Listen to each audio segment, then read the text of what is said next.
Welcome, today I'll show you how to customize a quick launch into a Samsung Galaxy M33.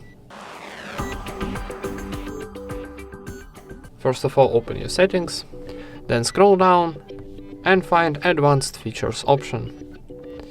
Here choose Side Key option, and here we got our quick launch. So here we got two options, quick launch camera and open app.